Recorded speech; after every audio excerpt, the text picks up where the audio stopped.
Listo, Laura, ya eres la anfitriona. Listo, un segundito. El profe César Mantilla, si quiere, va ensayando Sí, la dime presentación. Laura.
Ustedes saben si puedo compartir. Ya me salió la opción de compartir pantalla. Perfecto.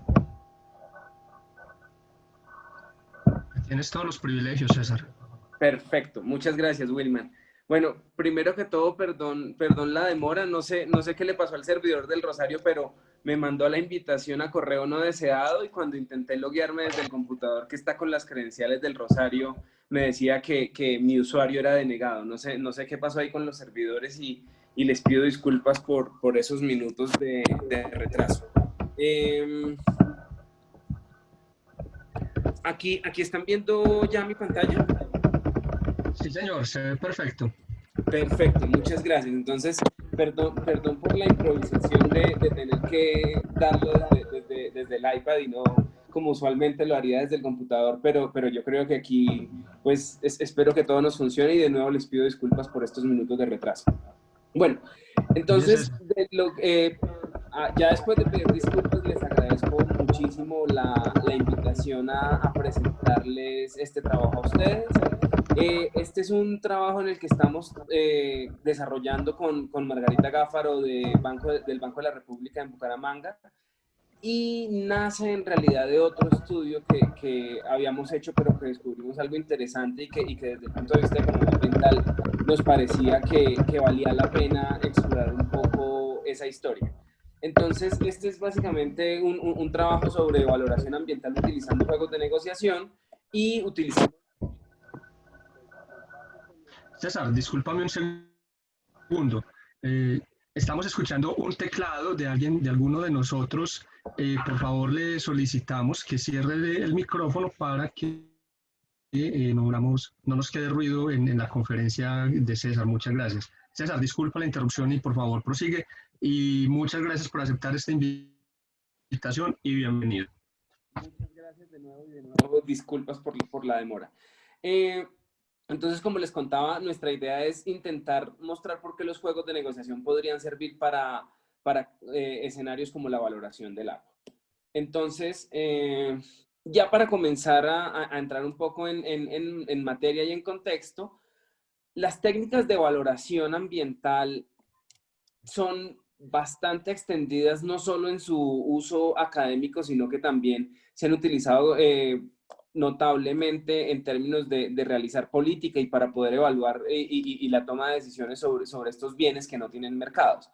Entonces, digamos que en general conocemos estas técnicas de valoración, sabemos que existen técnicas de valoración con preferencias reveladas y preferencias declaradas, pero la motivación que nosotros tenemos acá es que en general estas técnicas se utilizan sobre todo para bienes ambientales que tienen muy poco nivel de rivalidad. Entonces yo creo que los estudios de valoración contingente clásicos es, no sé, me preguntan a mí que qué tanto valoro los cerros orientales de la ciudad y qué tanto valoro ese paisaje y si yo estaría dispuesto a pagar una pequeña cantidad que seguramente me la cobrarían en el impuesto predial o no sé, en el recibo del agua, con tal de que se preserven tal y como están esos cerros y así garanticemos que pues hay dinero para preservarlos y que hay como instrumentos para evitar que se llenen, por ejemplo, de edificios.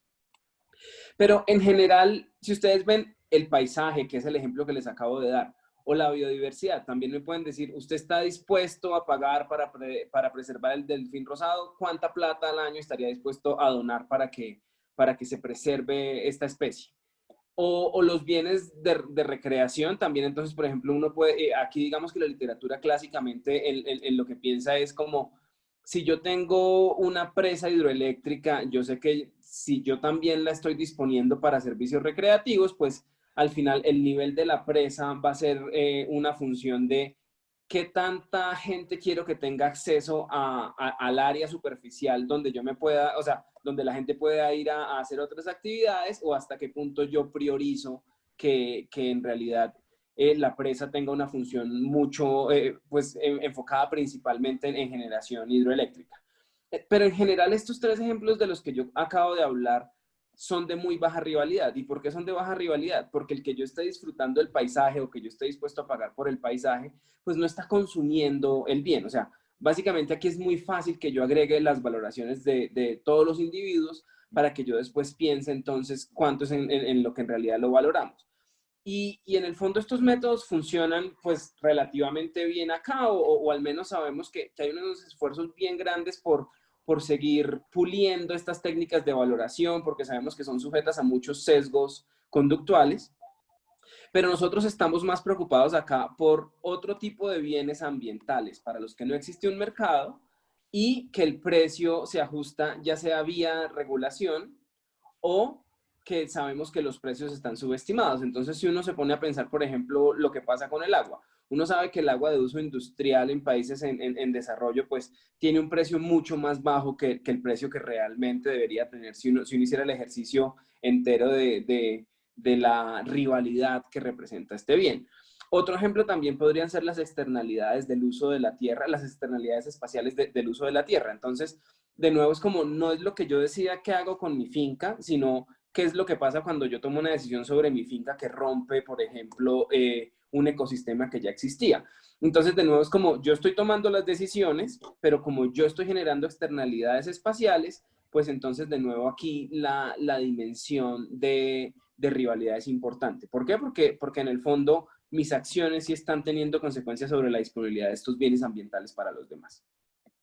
Entonces, ya dándoles un poco como esta idea de qué es lo que nosotros queremos hacer, pues básicamente lo que les queremos contar con Margarita es que uno puede pensar en otro tipo de juegos, que no es simplemente usted en cuánto valora determinado bien ambiental, sino que uno puede utilizar juegos de negociación.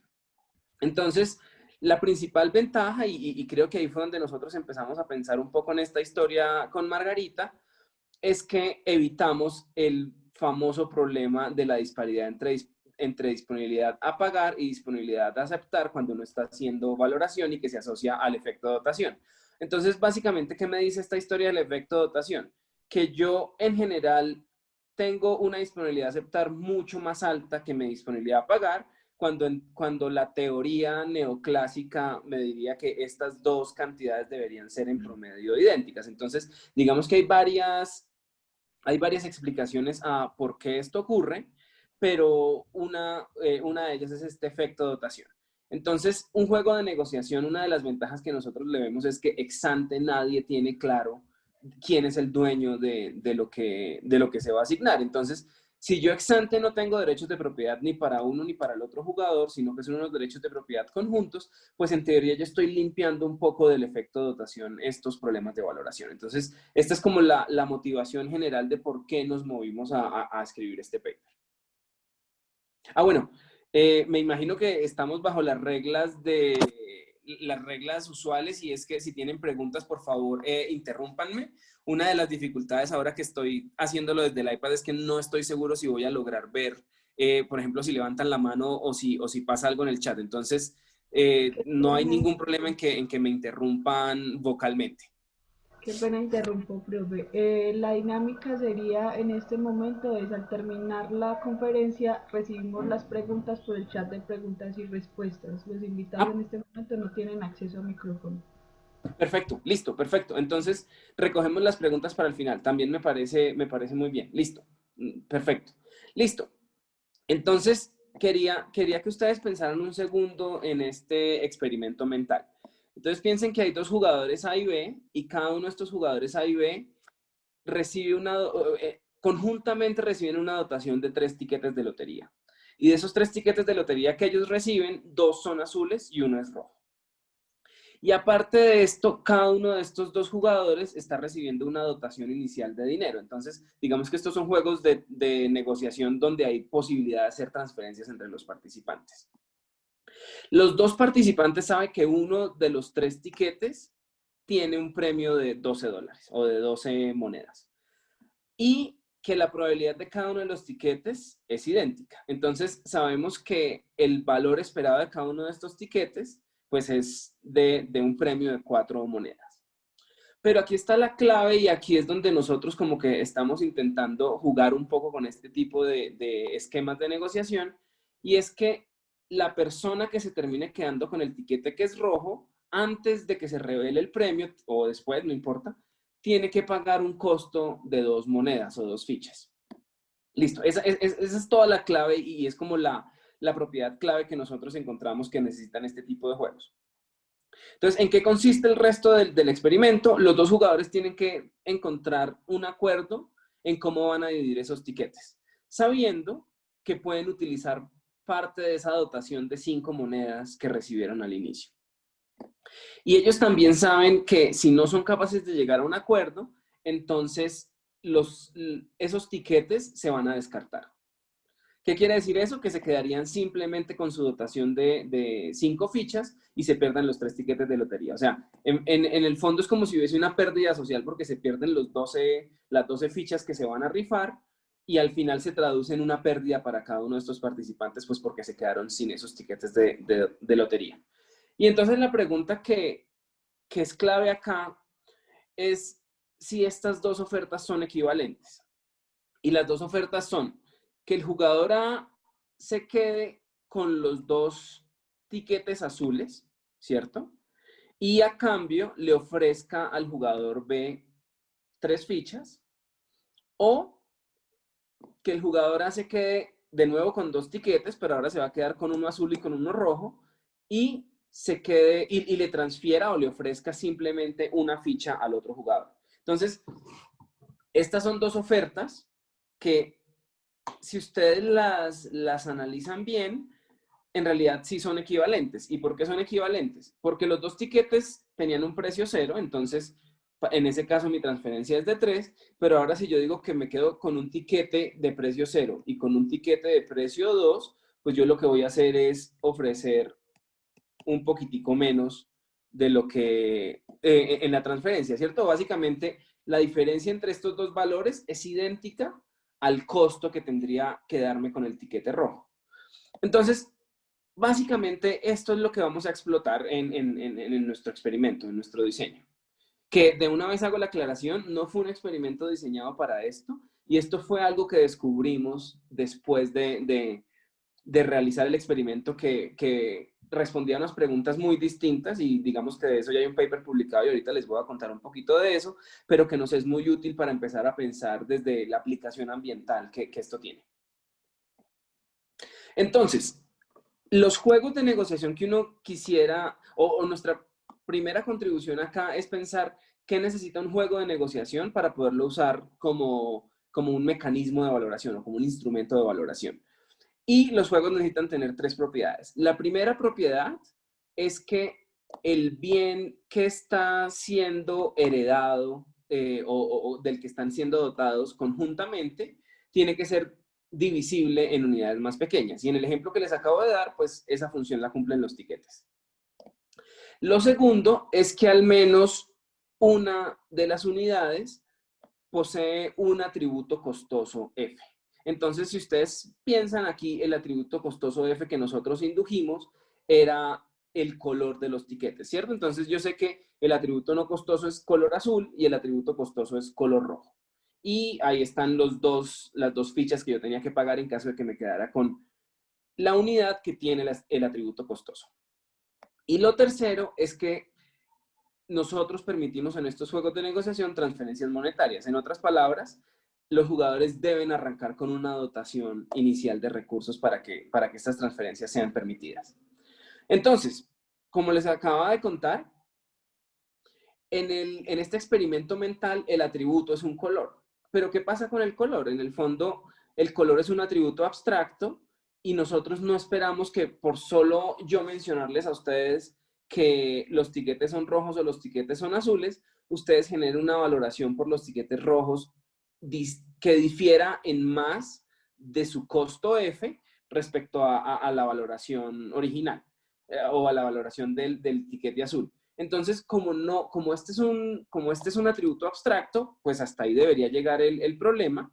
Y la pregunta que nosotros tenemos es, ¿qué pasa si en vez de que el atributo sea un color, el atributo que estamos utilizando es que una parcela dentro de un conjunto de tierra más grande estuviese irrigado o no, y que esto fuera un experimento en campo? Entonces, este es un experimento que hicimos con una muestra donde más o menos el 86% eran agricultores en Santander y en el norte de Santander.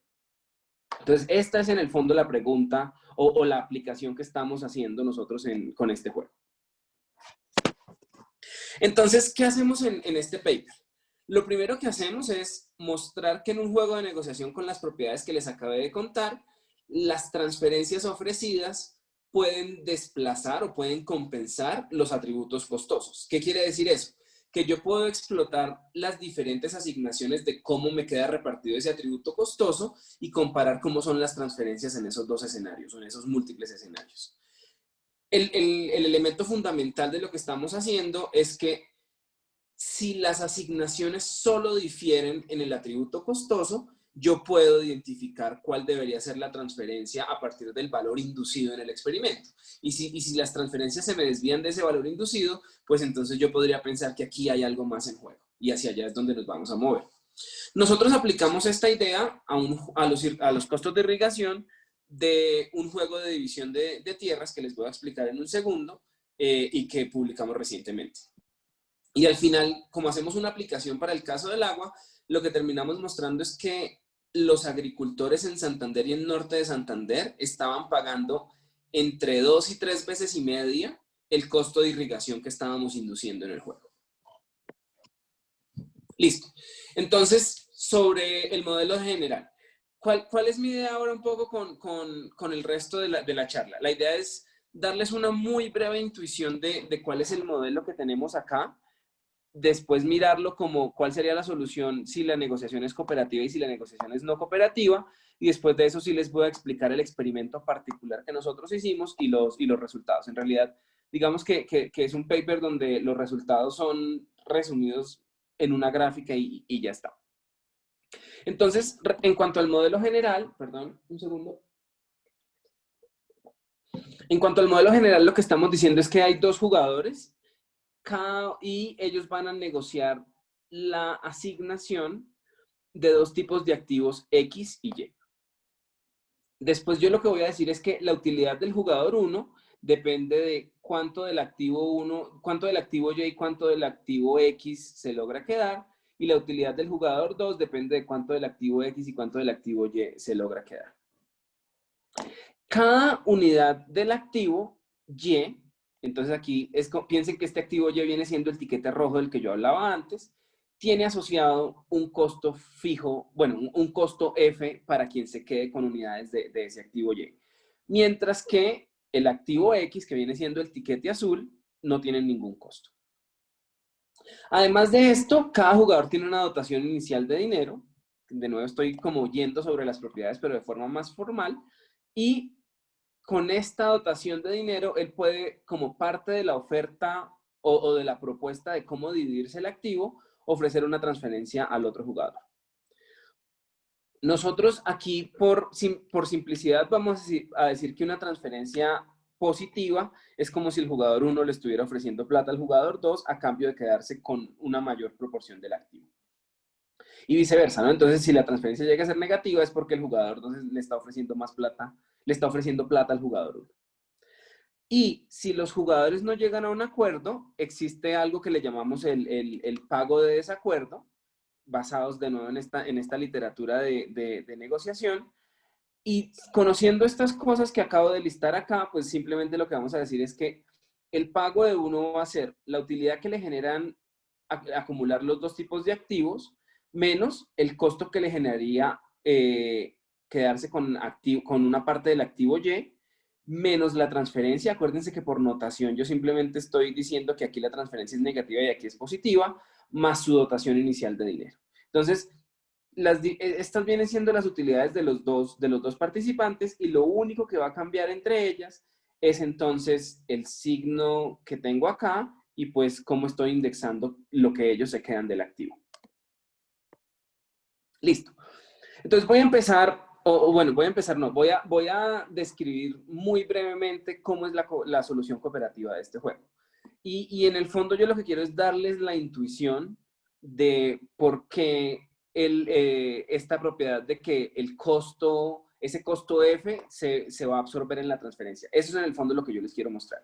Entonces, cuando yo estoy pensando en las negociaciones cooperativas, yo lo que estoy pensando es un modelo de negociación a la Nash. Entonces aquí tomo la definición que hacen Roth y Maloof de cómo es este tipo de negociación, cuando yo puedo tener poderes de negociación distintos entre los dos participantes. ¿Y por qué esto es importante? Porque al final lo que yo les voy a mostrar es que incluso si los dos jugadores tienen habilidades de negociación distintas o poder de negociación distinto, nuestro resultado no depende de eso. O sea, yo podría emparejar personas con diferentes habilidades de negociación y este resultado todavía es válido. Así que en este mundo yo lo que puedo hacer es reescribir el problema original y miren que el problema original son las ganancias de uno de llegar a un acuerdo menos el pago que tendría en un desacuerdo y todo esto multiplicado por las ganancias de dos en caso de llegar a un acuerdo menos el pago en el caso de un desacuerdo. Entonces, cuando yo pienso en la solución cooperativa, lo que yo estoy haciendo es maximizando las ganancias conjuntas y estos pesos P y 2 menos P son los que me dicen cómo ellos se van a dividir las ganancias conjuntas. Entonces, cuando P es igual a 1, pues cada uno se va a quedar con la mitad de esas ganancias y ya está. Las ganancias de llegar a un acuerdo.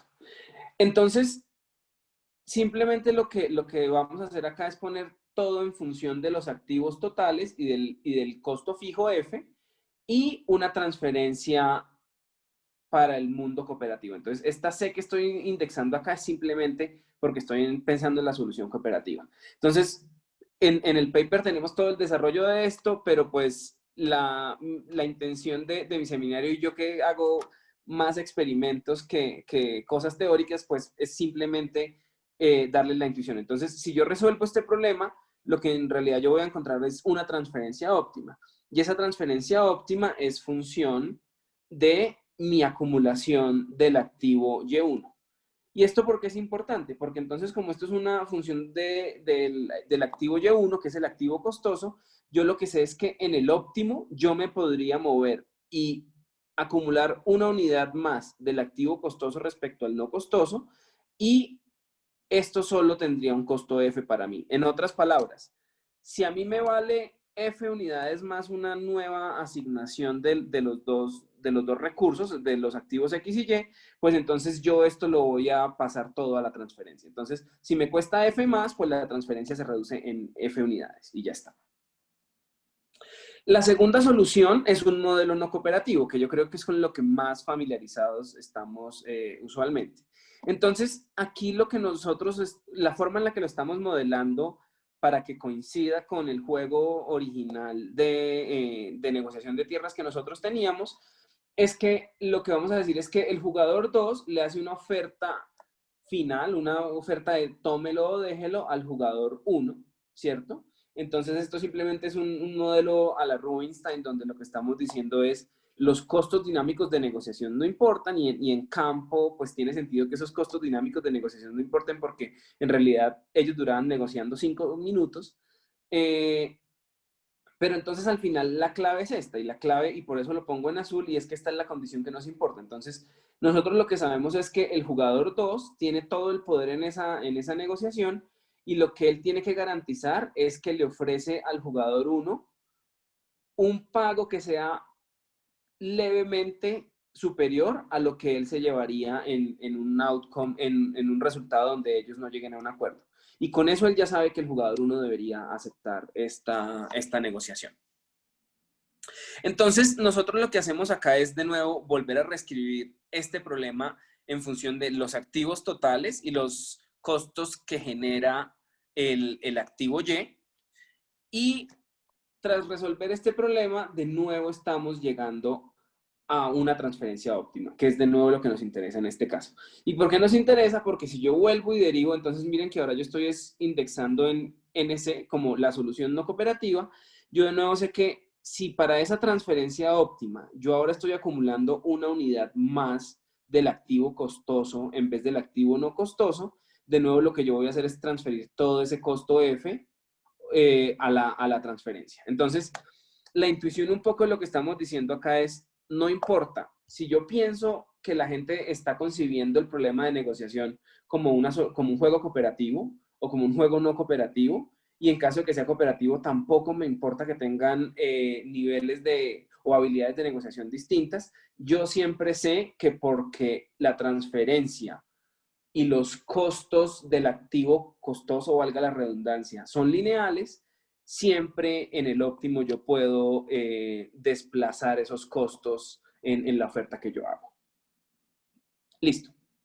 Entonces, esto es básicamente lo que les acabo de decir, ¿no? Y es, ese costo F tiene una relación aditiva con la transferencia, y gracias a esa linealidad, pues entonces yo puedo básicamente alterar mi transferencia según la configuración que yo estoy ofreciendo. Y eso es verdad en el mundo cooperativo y en el no cooperativo. Listo. Entonces ahora sí les voy a explicar el juego original.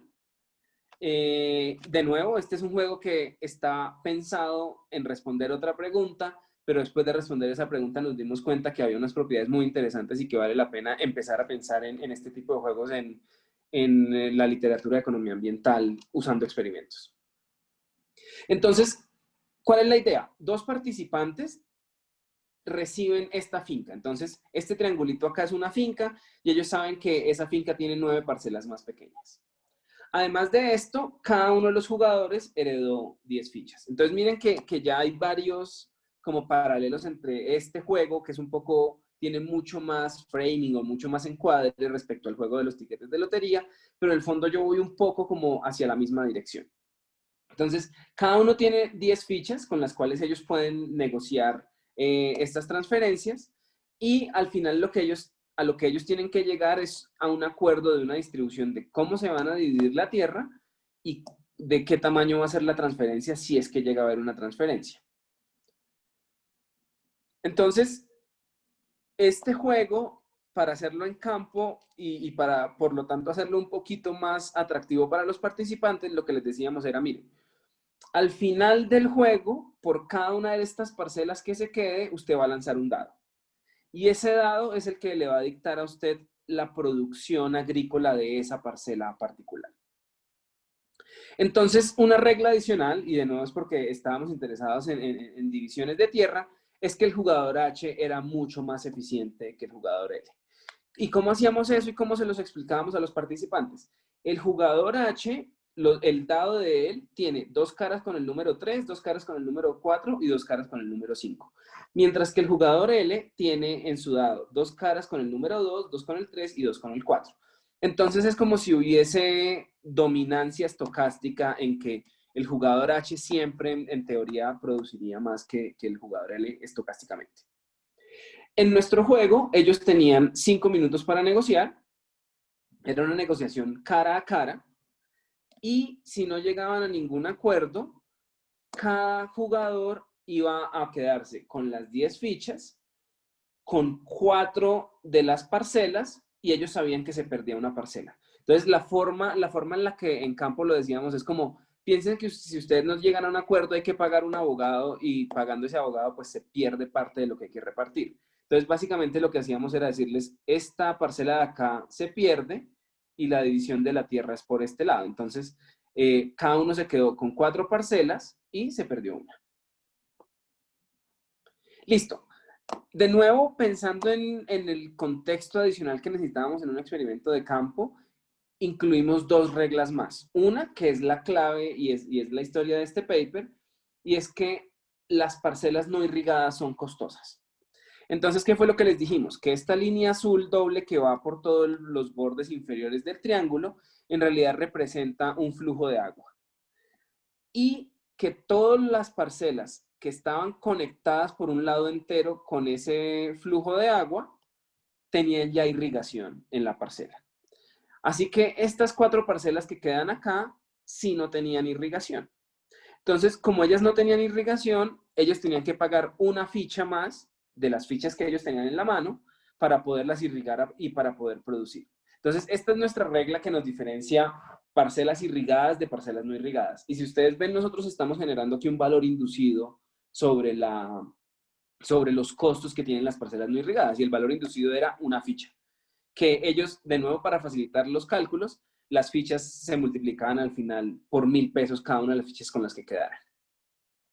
La segunda regla, que tenía un propósito distinto, es que si ellos se llegaban a dividir la tierra, pues por donde se la dividieran tenían que poner rejas, ¿cierto?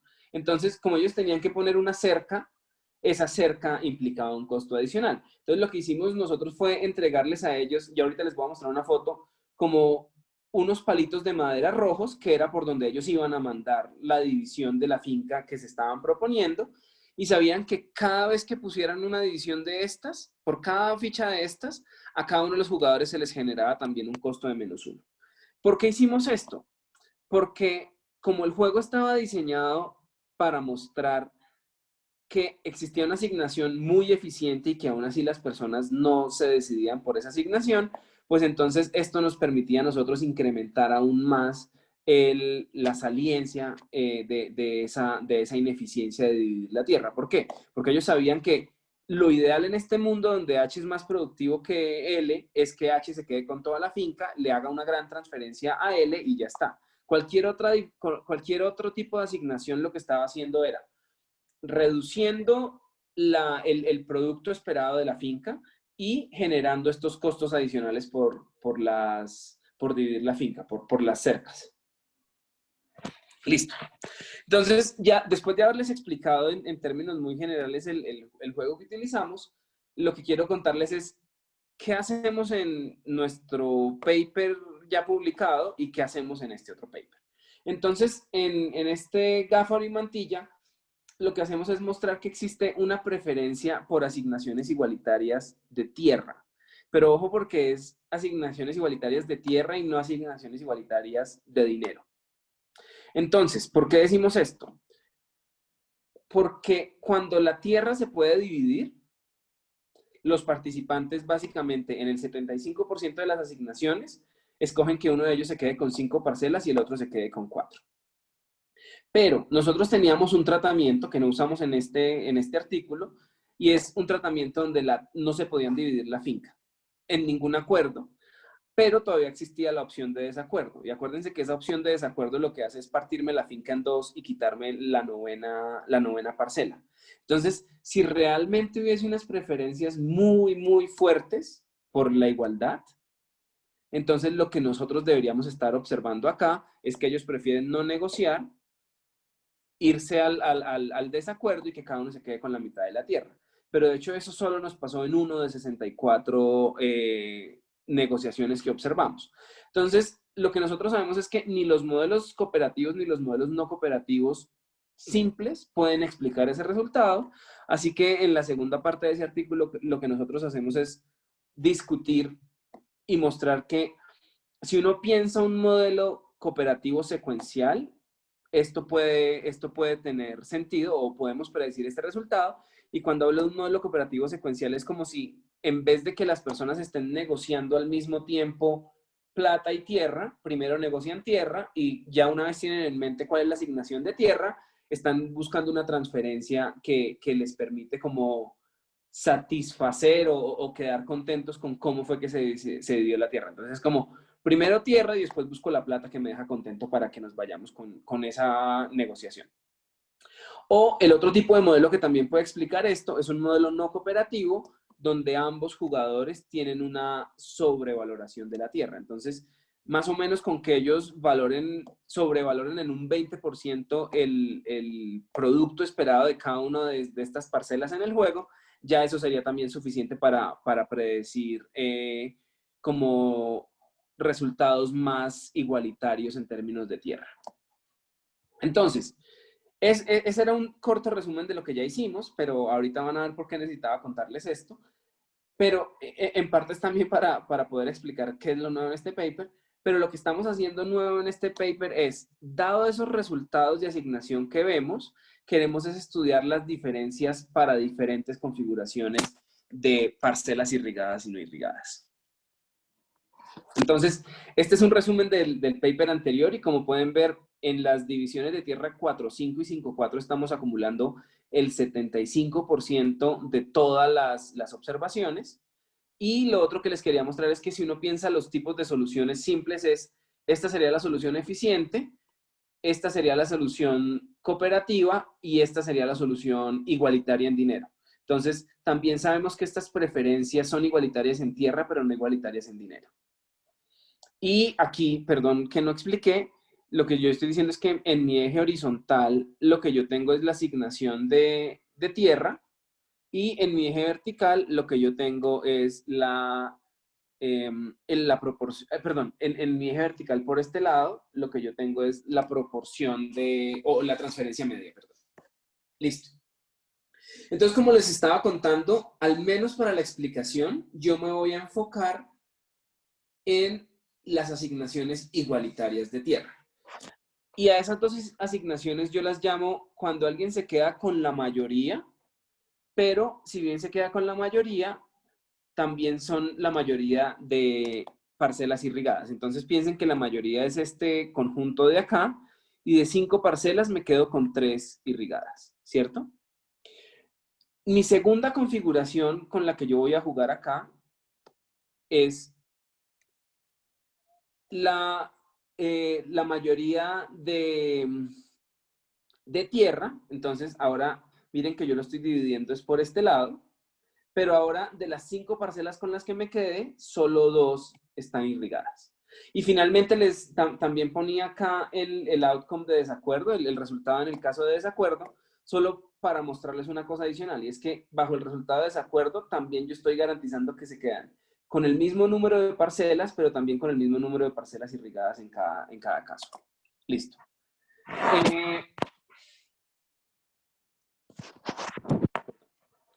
Entonces, yo lo que estoy poniendo acá es cuáles eran los costos de irrigación de este mundo. Y si ustedes ven, los costos de irrigación de este mundo son 2 para el jugador H, 2 para el jugador L. Y los costos de los bordes pues siempre van a ser iguales. ¿Por qué los costos? Porque en los 3 escenarios yo lo que tengo son siempre 2 barritas rojas, ¿cierto? Que a cada uno de los jugadores le va a generar un costo de 2. Entonces, por eso me voy a enfocar solo en estos costos de irrigación. Y miren que mientras para este jugador aquí los costos eran 2, para ese mismo jugador aquí los costos son 3, y para el otro jugador aquí los costos eran 2 y aquí los costos son 1. ¿Qué implica esto en términos de las ganancias monetarias esperadas? Estas ganancias monetarias lo que me están diciendo es, mis ganancias son lo que yo espero de resultado de lanzar 5 dados, ¿cierto? Más la diferencia entre mi dotación inicial, que era 10, menos estos costos de acá, menos la transferencia que le voy a tener que hacer al otro jugador. Mientras que en este mundo, compárenlo, o sea, si quieren, porfa, comparen MH en las dos configuraciones de tierra, y si ustedes ven, lo único que hay de distinto entre ellas es un 5 en vez de un 6. ¿Qué me quiere decir esto? Pues que entonces, si yo como jugador H me quiero quedar con la mayoría de tierra, pero acepto que el otro se quede con 3 parcelas irrigadas, pues yo simplemente debería bajar una unidad la transferencia que yo voy a hacerle respecto a la transferencia que le haría en este mundo. Eso es lo que yo voy a hacer. Y básicamente eso es lo que vamos a comprobar nosotros en el juego. Lo mismo para el jugador L. Miren que ahora para el jugador L simplemente lo que yo estoy diciendo es en este escenario, él, aparte del producto agrícola que recibe directamente, pues él está recibiendo 6 más la transferencia, y en este mundo sería 7 más la transferencia. ¿Por qué? Porque en este mundo él solo tiene una parcela no irrigada y ya está. Entonces, para el jugador L sería exactamente la misma historia, y es que él quedaría igual de contento en este mundo con una transferencia T o en este mundo con una transferencia T-1. Listo.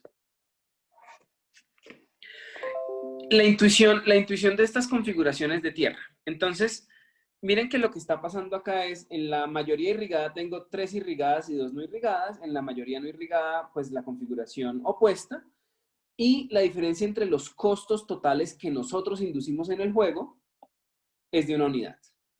Así que la diferencia en las transferencias promedio, y esa es la clave acá, nosotros solo podemos entender esta sobrevaloración como una transferencia promedio, debería ser de 1 unidad. ¿Por qué de 1 unidad? Porque sería cuando comparo este menos este y yo sé que me da una unidad de costo. Listo. Entonces, voy a pasar, antes de mostrarles los resultados, a contarles un poco más sobre dónde hicimos y cómo hicimos este experimento. El experimento lo hicimos en 8 municipios del noreste colombiano, que son estos que aparecen acá. Y nosotros tenemos variación en la oferta de agua, pues tanto en años secos como en años no secos, pero la que vamos a usar acá para hacer un pequeño ejercicio de validez externa es la de años secos, de acuerdo a los datos del IDEAM. Nosotros logramos en el experimento tener balance de género en los participantes. Nuestro participante promedio tenía 40 años y, como les conté al inicio, el 84% decían que reportaban tener una finca o vivir en una finca. Y, del total, perdón, 80% reportan tener cultivos. Dadas las zonas, era sobre todo café, cacao y plátano. Respecto a los experimentos de campo tradicionales, que uno puede estar un poco preocupado porque en la misma sesión estén jugando amigos o familiares, en nuestro caso esa era una preocupación menor. Y la razón es que nosotros diseñamos un experimento sabiendo que, o intentando mostrar que la probabilidad de llegar a un acuerdo eficiente era muy baja. Entonces, aquí es como si jugara a nuestro favor el hecho de que incluso si van vecinos, amigos, hermanos, y no llegan a la solución eficiente, pues sería mucho peor. O sea, como que uno esperaría que puede que lleguen a una solución eficiente un par de hermanos y digan, no, pues nos partimos la plata ex post. Pero entonces, como aquí lo que estamos observando son asignaciones ineficientes, pues esto juega a nuestro favor. Ese era un poco el argumento para escribir esto acá. Este experimento lo hacíamos durante los fines de semana, cuando lográbamos maximizar la probabilidad de encontrar población rural que va al mercado del pueblo.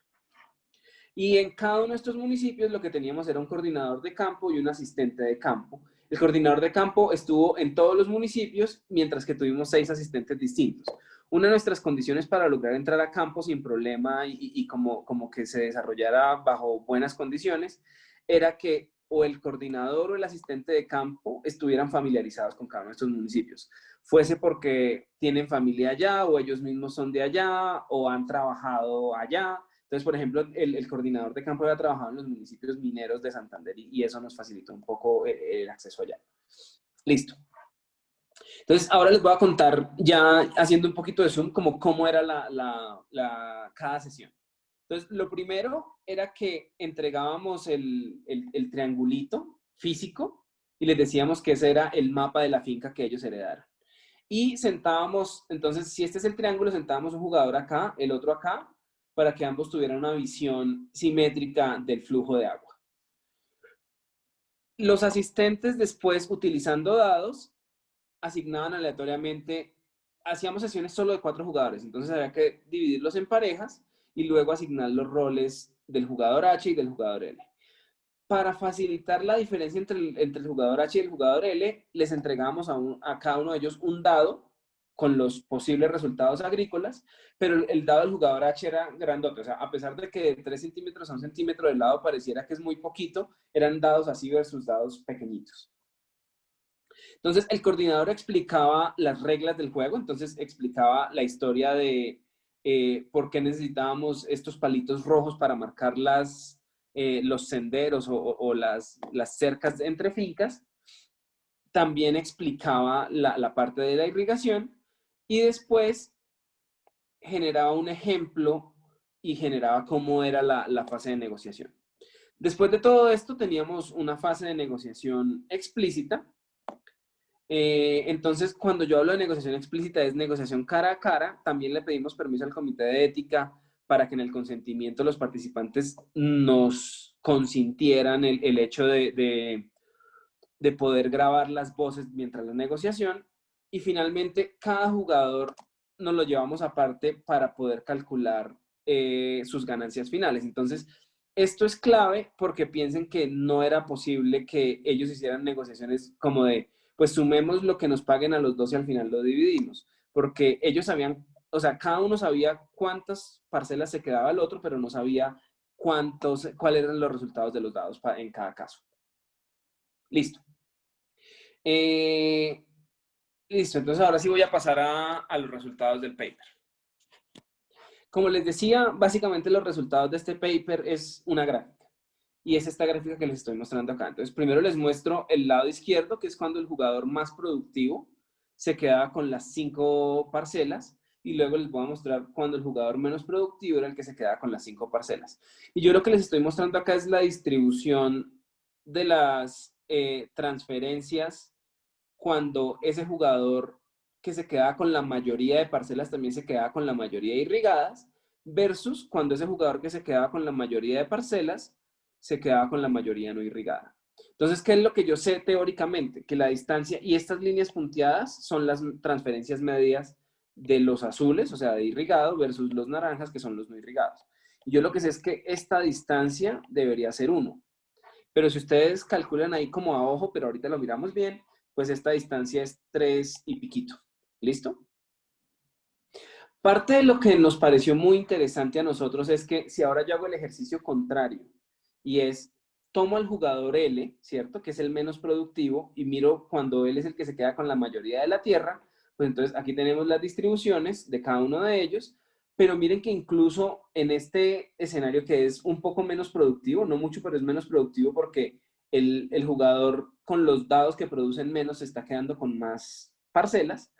Miren que la distancia, o sea, esta distancia es muy parecida a esta, es ligeramente inferior. Pero no es como si, independientemente de quién es el que se está quedando con la mayoría de la tierra, como que sí el patrón de sobrevaloración promedio que estábamos viendo era muy parecido. Entonces, esta es la misma historia, pero ya no en distribuciones, sino en transferencias promedio. Y como les estaba contando, cuando H se queda la mayoría irrigada versus cuando H se queda la mayoría no irrigada, entonces es una transferencia promedio de 3.8 versus una transferencia de 0.1. Así que la media en transferencia promedio, este número debería ser 1. Y pues tenemos una hipótesis, estamos rechazando precisamente esa hipótesis. Y es que claramente la diferencia en transferencias es mucho mayor que 1. Mismo ejercicio con cuando el jugador menos productivo se queda con la mayoría de irrigadas, solo que en este caso lo que estamos viendo acá es que se queda con pues la transferencia es negativa. ¿Y por qué la transferencia es negativa? Porque como L se está quedando con la mayoría de la finca, ahora la transferencia promedio está fluyendo del jugador 2 al jugador 1, o del jugador L al jugador H. Pero si yo tomo los valores absolutos de esas transferencias, si ustedes ven, son muy similares. ¿Qué pasa aquí? Que nuestro tamaño de muestra no es muy grande y a pesar de esta diferencia, pues la diferencia de transferencias no es estadísticamente significativa. Pero creemos que hay suficiente evidencia. Listo. Después, ¿qué hacemos nosotros? Después lo que hacemos es este mismo ejercicio, pero dentro de una regresión con 2 propósitos. El primer propósito es añadir efectos fijos de municipio y ver qué tanto esto es una historia de algunos municipios en particular y también, básicamente eso es lo que estamos añadiendo. Y después una segunda regresión donde además de los efectos fijos de municipio, estamos añadiendo una variable sobre la oferta hídrica en años secos en esos municipios. Entonces lo que hicimos fue coger los 8 municipios y partirlos en 2 grupos, ¿cierto? Los que estaban por encima y por debajo de la mediana en la oferta hídrica y mirar si eso tenía algún efecto o no. Entonces, Estas son unas regresiones que, de nuevo, son más auxiliares que otra cosa. Si ustedes ven, tenemos muy poquitas observaciones porque nuestra unidad de observación es cada negociación en la que el resultado fue una asignación igualitaria, ¿cierto? Pero entonces miren, básicamente lo que les quería mostrar es que sí existe, por supuesto, un efecto de quedarse con más tierra, ¿cierto? Entonces, por cada parcela adicional que se queda H, cómo está incrementándose esa transferencia. Pero miren que cuando yo genero una variable categórica adicional de que esa parcela con la que se queda H sea irrigada, el efecto que estamos encontrando es básicamente un número muy cercano al que les mostré en las gráficas y en las tablas anteriores. Además de eso, para estas transferencias igualitarias, para estas asignaciones igualitarias, perdón, si ustedes ven el efecto es bastante robusto. O sea, yo le añado efectos fijos de municipio y no está cambiando mucho. E incluso yo le añado esta dummy sobre oferta hídrica y de nuevo los resultados no están cambiando mucho. Pero ojo, entonces, como les estaba diciendo, estos son los resultados cuando observamos asignaciones igualitarias. Nosotros también hicimos este ejercicio para todas las asignaciones que observamos. Entonces, recuerden que yo les dije, el 75% de la muestra llegan a asignaciones de tierra igualitarias. Ahora yo le sumo el 25% restante de la muestra y ahora tengo 64 observaciones, que pues no es una ganancia enorme, pero sí encontramos un patrón un poco distinto acá. Entonces, lo primero que ustedes pueden ver cuando yo meto... bueno, antes de eso, ¿por qué hacemos esta regresión? Yo creo que esta regresión en el fondo representa un trade-off, ¿no? Y es, estoy metiendo a mi análisis econométrico participantes más heterogéneos, ¿cierto? Porque seguramente aquellos que llegaron a asignaciones no igualitarias son diferentes a los demás, pero por el otro lado también me deja entender un poco mejor esos patrones de negociación de manera más general. Y acuérdense que cuando yo les mostré el modelo, lo que les decía era, una vez existe una transferencia óptima, pues no depende de las habilidades de negociación. Entonces, para lo que uno sí quisiera utilizar esto es como, bueno, si no, sabemos que en teoría no depende de las habilidades de negociación. Seguramente cuando uno de los dos participantes está llevando la mayor parte de la finca, pues seguramente son participantes distintos. ¿Qué tan robusto es nuestro resultado en este caso? Y si ustedes ven, cuando nos pasamos a ese mundo, los resultados, pues este coeficiente sigue siendo significativo, se baja un poco el efecto, pero lo que nos parece a nosotros interesante contar en esta historia es que pareciese que todo el efecto está jalado, al menos en esas asignaciones no igualitarias, por municipios donde la oferta hídrica en años secos es bajita. Entonces miren que la valoración grande de la tierra estaba ocurriendo en municipios donde esta high supply es igual a cero.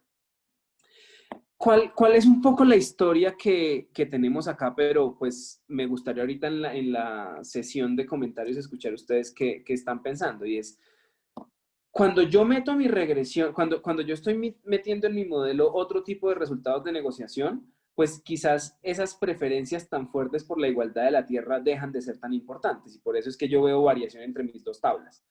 Pero por el otro lado, aquí también lo que yo estoy viendo es que en estos escenarios puede que parte de la estrategia que están teniendo los participantes para quedarse con una mayor parte de la tierra es recurrir mucho más a ese contexto en el cual ellos viven, ¿no? Entonces es como, están dispuestos, o sea, el jugador L está dispuesto a que H se quede con mucho más que la mitad de la finca, pero al final es como si la transferencia resultara muy afectada en estos municipios. Entonces sí pareciera que hay una historia detrás sobre cómo están negociando ellos las parcelas irrigadas. Listo. Bueno, entonces, dado ese ejemplo, el experimento mental que les conté al inicio sobre los tiquetes de lotería, pues uno seguramente va a pensar que quizás el placebo ideal para hacer es el mismo experimento que ya hicimos, solo que en vez de usar todo el encuadre, todo el framing agrícola y de irrigación, pues usáramos un framing mucho más neutro. Entonces, estoy de acuerdo en que es una muy buena idea, pero recuerden que este es un artículo, casi que un spin-off de nuestro artículo principal. Entonces, al menos por el momento no hemos considerado como hacer ese tipo de replicación en campo porque pues fue ex post que toda esta historia ocurrió. Lo que sí tenemos es otro tipo de placebo, y el placebo que tenemos acá es que este mismo experimento lo hicimos con estudiantes de la UIS en Bucaramanga. Entonces, nuestra muestra aquí es un poco más limitada, pero además de que nuestra muestra es un poco más limitada, hay mucho más desbalance en las configuraciones. Aún así, uno podría pensar que los estudiantes no tienen una razón ex ante por la cual valorar más el agua dentro del juego. Entonces, para ellos seguramente la diferencia entre el costo inducido que nosotros estábamos generando, pues sí debería ser mucho más cercana a 1. Y si ustedes ven, la diferencia en el costo inducido cuando el más eficiente se queda con la mayoría de la tierra es muy pequeña, es 0.1, y no podemos rechazar que eso sea distinto de 1. Y lo mismo nos está ocurriendo cuando el menos productivo se queda con la mayor parte de la tierra. Aquí, digamos, los resultados son mucho menos concluyentes, además porque tenemos una única observación en este escenario. Entonces, digamos que esto es un placebo, es un poquito de evidencia sugestiva. Después, cuando conectamos todo esto a la regresión, pues no nos da nada, que era lo que uno esperaría. Pero pues somos conscientes que tenemos un tamaño de muestra muy pequeño, y por eso nuestro paper acá es más como explicar el modelo general, mostrar una aplicación y hacer una discusión al final de qué creemos que se puede aprender de esto y para qué nos debería servir esto. Listo. Entonces, ahora sí, después de haberles mostrado eso, un pequeño resumen de los resultados. Lo primero es que sí existe una sobrevaloración sistemática del atributo llamado irrigación de agua, pero lo pudimos y lo estimamos de manera bastante precisa, esta sobrevaloración, en las asignaciones igualitarias, o sea, cuando alguno de los dos se quedaba con 5 de las 9 parcelas.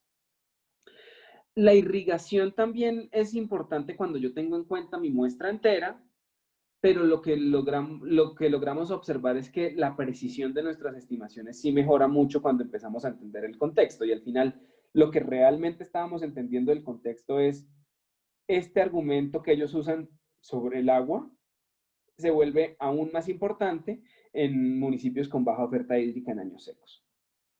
Y finalmente tenemos ahí una especie de placebo que sabemos que no es muy robusto, y es que pareciera que no hay un efecto muy robusto en estudiantes, que es en el fondo lo que uno quiere. Lo que pasa es que aquí es muy difícil separar ausencia de la... O sea, digamos que no tenemos pruebas estadísticas lo suficientemente poderosas para ser concluyentes, pero al menos hay una idea ahí que estamos dejando en el aire. Listo. Y entonces, como les contaba, la parte final de este paper es como un poquito de motivación y de argumento de por qué creemos que estos experimentos pueden ser muy útiles en términos de valoración ambiental.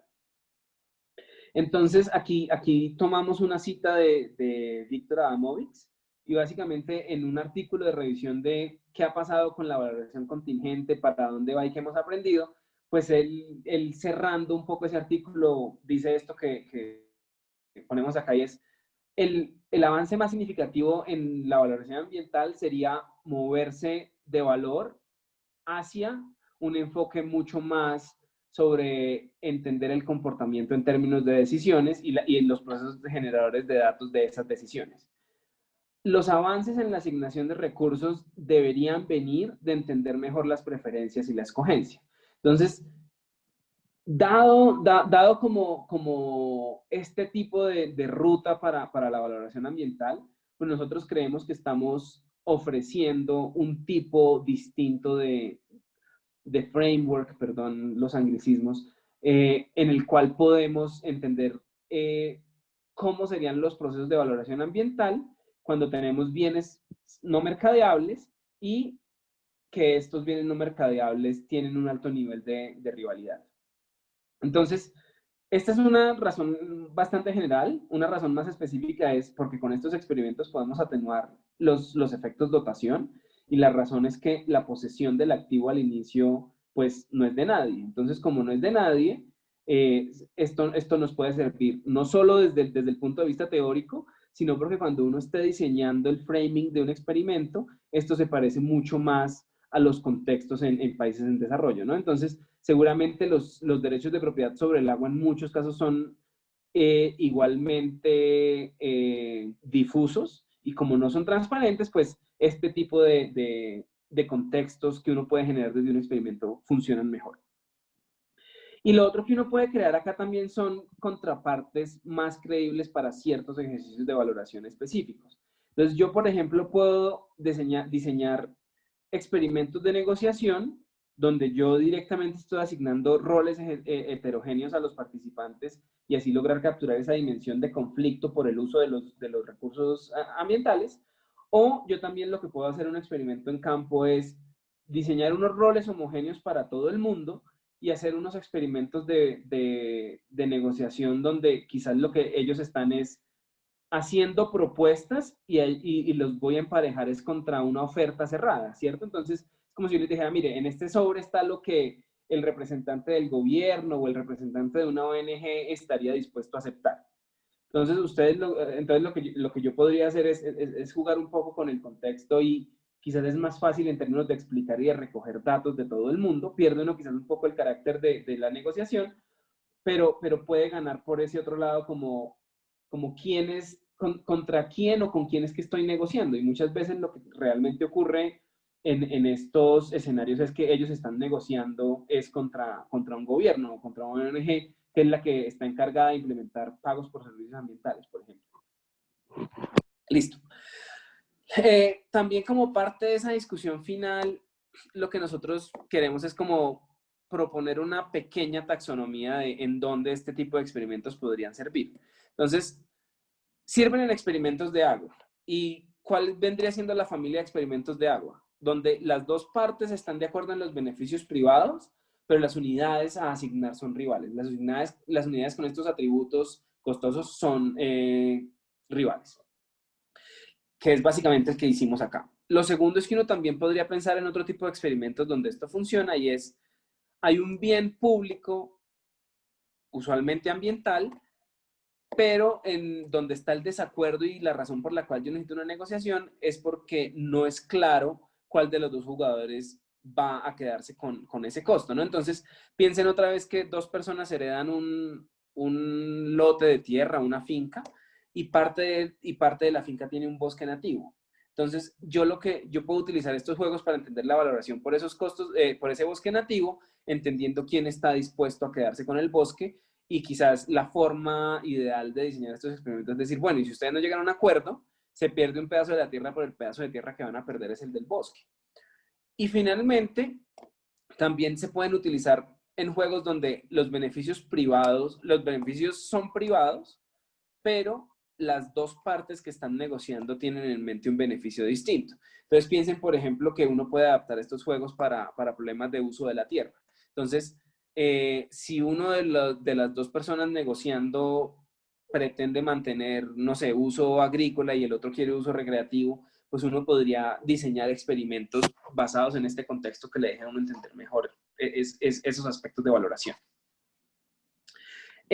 Bueno, y esto es como otro pedacito de la contribución que intentamos hacer y está un poco basada en el hecho de que nuestro otro paper, el que ya está publicado, pues viene siendo de las primeras cosas que hay de negociación en campo distintas al ultimátum. Entonces, el juego del ultimátum en campo ha sido bastante estudiado, quizás para entender unos patrones mucho más universales sobre reciprocidad negativa.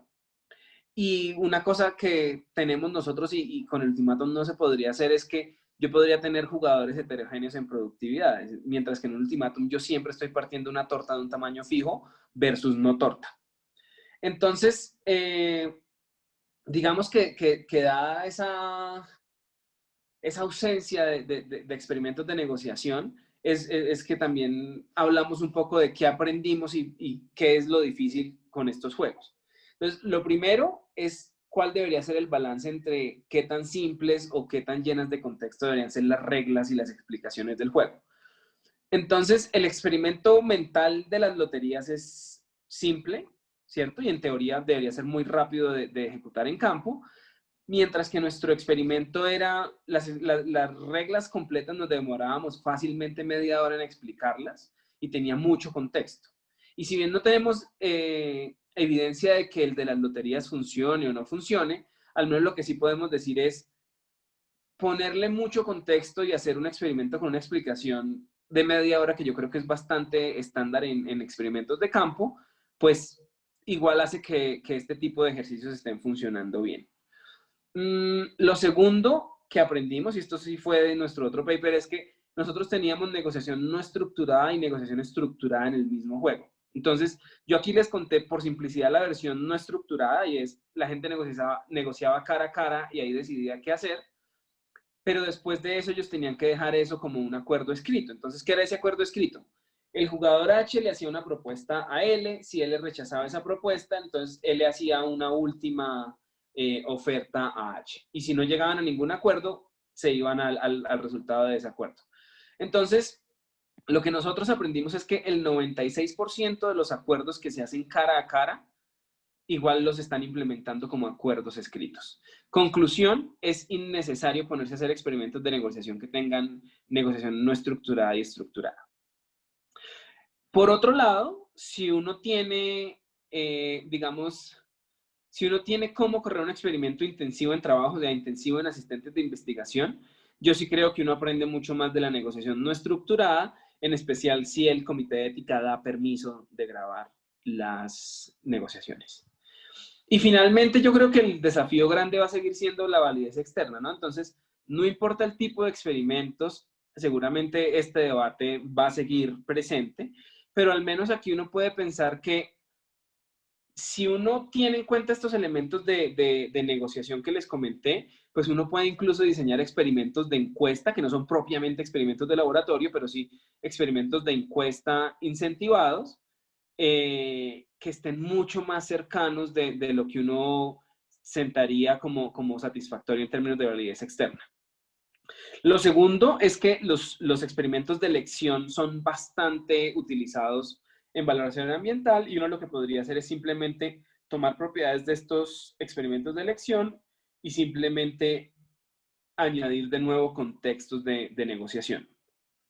Y finalmente, como lo hicimos nosotros con esta disponibilidad de agua en años secos, lo otro que uno puede hacer es también intentar amarrar los resultados que encuentra con estas heterogeneidades en acceso a los recursos ambientales que estamos viendo. Listo. Muchas gracias.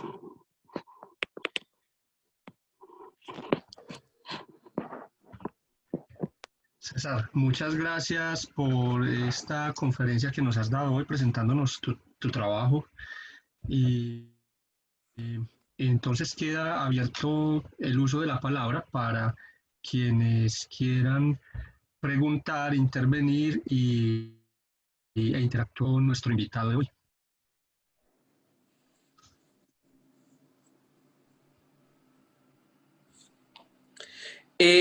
¿Modero yo o moderas tú, Wilman? Yo creo que podemos tener interacción. Creo que la profesora Yadi está pidiendo la palabra. Yadi. Listo, sí. Yadi. Hola. Listo, Hola, tiene el Yadi, micrófono ¿cómo estás? Yadi. Muy bien, muchas gracias César, gracias Wilman también por la oportunidad de compartir esto que César nos comentaba hoy, muy interesante todo lo que nos compartías. Pues reconozco todo el avance, no solamente desde el tema teórico, la forma como nos explicaste lo de la lotería, sino también todo lo que implica un experimento en campo. Entonces, mi reconocimiento por esta experiencia. Dos preguntas, César. Una tiene que ver con, nos mostraban los resultados de aquellos que generaron negociación con asignación igualitaria. Más como por curiosidad, quisiera saber, ¿hubo algunas parejas que decidieron no negociar? ¿Y cuáles fueron como esas frecuencias respecto a la negociación con asignación igualitaria? Y mi segunda pregunta tiene que ver un poco con el contexto. Ustedes abordaron el contexto de las condiciones climáticas de los municipios, lo cual me parece pues muy interesante. Y sin embargo, no sé si ustedes incluyeron también en esa revisión de contexto el tema de los propietarios versus los no propietarios, porque nos decías que más o menos un 15% manifestaban no tener como acceso a esa tierra. ¿Ustedes identificaron si hay alguna tendencia particular hacia la negociación o por el contrario hacia la no negociación para esta submuestra de los no propietarios? Esas serían como mis dos preguntas. Gracias. Listo, dame un segundo, anoto y ya te respondo, perdón.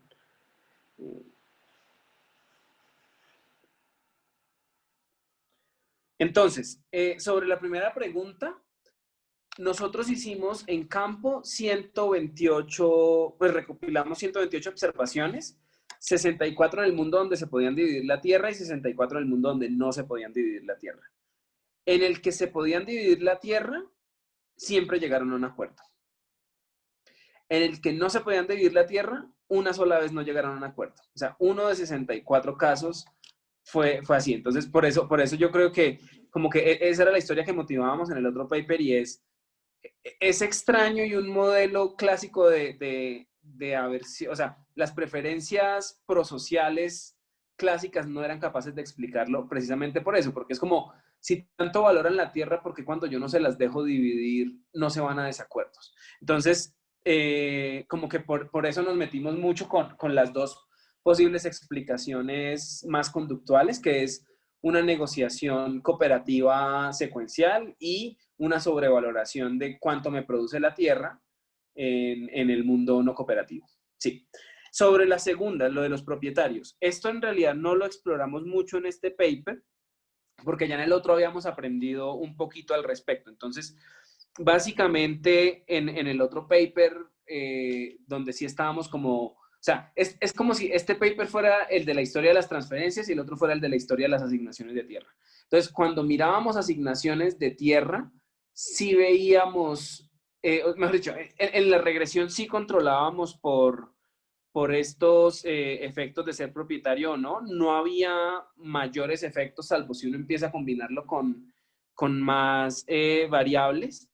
También podíamos decir un poquito sobre los no propietarios, como cuál era su relación con la agricultura, y la mayoría de ellos eran jornaleros en alguna otra finca de por ahí, o sea, como igual ese otro 15% de participantes seguían estando como dentro del contexto agrícola en los experimentos que hicimos.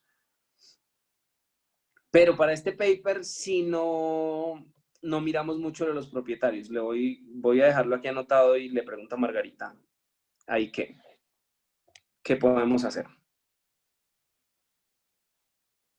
Gracias, Yadi. Gracias a ti, César.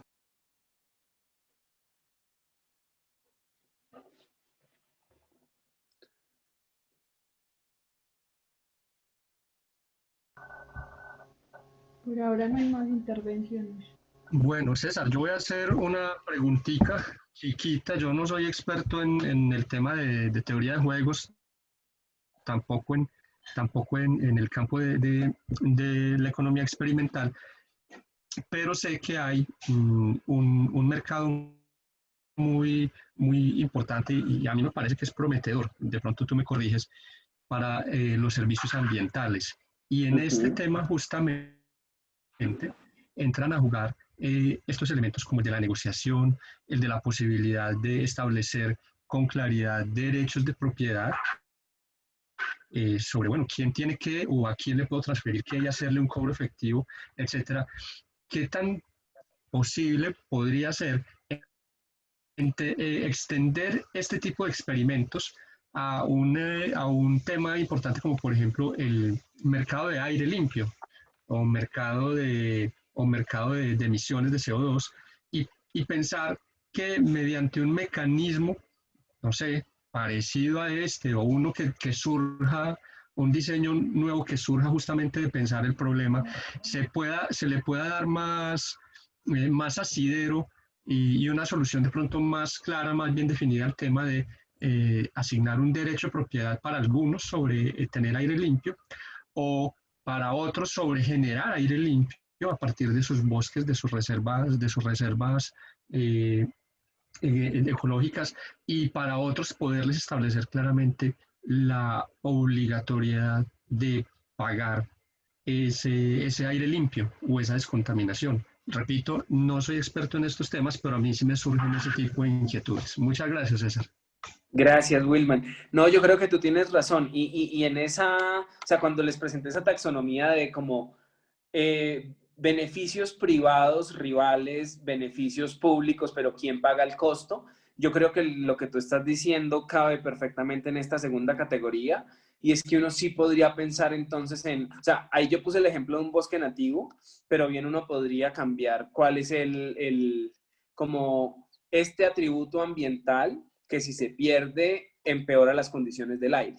Entonces, porque de nuevo es como los derechos de propiedad sobre el aire como tal son súper difíciles, pero los derechos de propiedad sobre el vehículo generador de aire limpio son más fáciles de enmarcar en un diseño experimental. Entonces, yo sí creo que es una potencial aplicación como en esta segunda familia de posibles juegos que yo estaba mencionando. Definitivamente sí. César, muchas gracias. Bueno, le recordamos pues a nuestros asistentes que está abierto el uso de la palabra por si tienen alguna duda, algún aporte o algo que le queramos preguntar a nuestro invitado de hoy. César, muchas gracias por aceptar nuestra invitación. A mí particularmente me pareció muy especial este paper. Yo me imagino que seguramente hubo algún problema, no sé si de pronto temas de orden público, pues porque sabemos en el país en que estamos y no todas las zonas del país son de fácil acceso.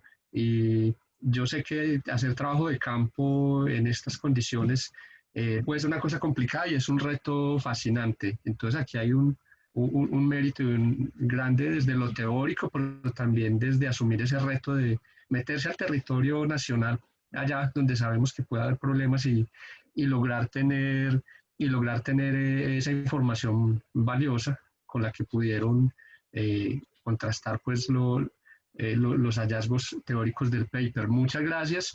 Si no tenemos ninguna otra intervención de nuestros asistentes, por aquí, el profesor Mauricio Posada pide la palabra. Adelante. Buenas, ¿me escuchan? Señor. Sí, Mauricio, hola. César, muchas gracias por aceptar la invitación al seminario. Está muy interesante el trabajo. A lo último en tu presentación, tú hablaste del tema de la validez externa y un poco el camino planteabas era apuntar hacia las encuestas y los experimentos sobre las encuestas. Pues yo también me declaro poco conocedor digamos, de estas aproximaciones, pero y por eso aprovecho entonces en esta ocasión como para preguntarte como en qué líneas o como con qué aproximación o metodologías uno podría, digamos, extender este tipo de experimentos o aplicar, digamos, de manera reducida o qué sé yo, en el contexto de las encuestas, estos experimentos para llegar a responder las preguntas pues, que has planteado desde un inicio y que, digamos, también se extenderían como a otros contextos, incluso pues en lo que hemos hablado nosotros en algunas oportunidades, en el contexto, por ejemplo, de los análisis de los asentamientos y cómo la gente valoraría por ejemplo, su entorno social en un asentamiento informal. Y cómo, digamos, se podría como transitar en esa dirección y dado pues que a veces es difícil o para muchos investigadores es difícil acceder a esos recursos para poder hacer experimentos en campo, entonces cómo aprovechar las encuestas como en este mundo para tratar de responder ese tipo de preguntas que tú respondes en este artículo. Gracias, Mauricio. Sí, yo la verdad creo que uno podría pensar, por ejemplo, en este primer experimento que el experimento mental, el de las loterías, y quizás lo que uno puede hacer es, dentro de una encuesta, aleatorizar a quienes les hago la que era la oferta A y a quienes les hago la que era la oferta B, ¿no? Entonces, a mí me parece que quizás en el fondo es como encuestas con cierta aleatorización de, usted estaría dispuesto, o sea, como poner el mismo contexto de que esto es un juego de negociación para limpiar un poquito todos estos efectos de dotación que uno sabe que existen en los problemas clásicos de valoración. Y después de demostrar un poquito, o sea, después de generar este contexto en términos de negociación, quizás es como si a un grupo de personas les dijera, ¿usted estaría dispuesto a aceptar 2 tiquetes de lotería, uno azul y uno rojo por tanta plata? Y al otro, ¿usted estaría dispuesto a aceptar 2 tiquetes de lotería, los 2 azules por tanta plata? Y quizás empezar a generar un poco, es como estas variaciones entre sujetos, o sea, es como aleatorizar cuál es la oferta que le muestro a cada uno, porque al final es como si yo lo que pudiera hacer es después reconstruir la disponibilidad, pagar basado en lo que las personas me dijeron. Lo otro es acercarse aún más a los experimentos de escogencia, a los choice experiments, que en el fondo también suelen ir un poco empaquetados como una encuesta, ¿no? Entonces es como ir mezclando atributos de lo que yo le estoy diciendo a la persona como, bueno, volviendo al ejemplo que tú me decías de lo de los asentamientos informales, ¿no? Como si el asentamiento queda a X kilómetros de la zona de transporte, o sea, como que uno empieza a poner varios atributos y dice, ¿usted por cuánta plata se iría de acá?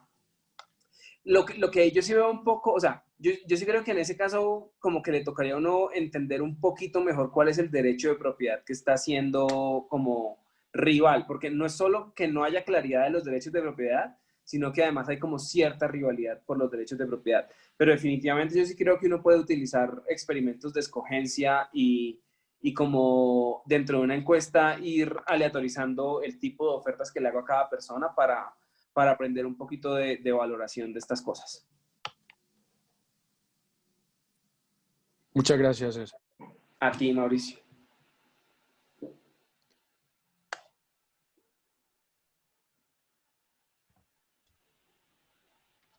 Bien, si no tenemos entonces alguna intervención adicional, les damos nuevamente las gracias a todos ustedes por acompañarnos en este espacio del seminario del Departamento de Economía de la Facultad de Ciencias Económicas de la Universidad de Antioquia. César, de nuevo, muy bienvenido, muchas gracias por aceptar esta invitación, por compartirnos este trabajo tan interesante, tan valioso. Quiero dar un agradecimiento especial a nuestra unidad de comunicaciones de la Facultad de Ciencias Económicas, a todo el equipo de UDA Arroba. Sin el apoyo de estos dos equipos de trabajo, este espacio simplemente no sería posible. Muchas gracias por todo su apoyo, por todo lo que nos acompañan y todo lo que nos ayudan. Bueno, yo no tengo nada más que decir. De nuevo, gracias a todos y que tengan un feliz día. Muchas gracias. Muchas gracias de nuevo a todos. Muchas gracias, que estén muy bien. Tatiana, muchas gracias. Mucho gusto. Gracias, Hasta luego. César. ¿Tú me puedes colaborar con la grabación de que se hizo?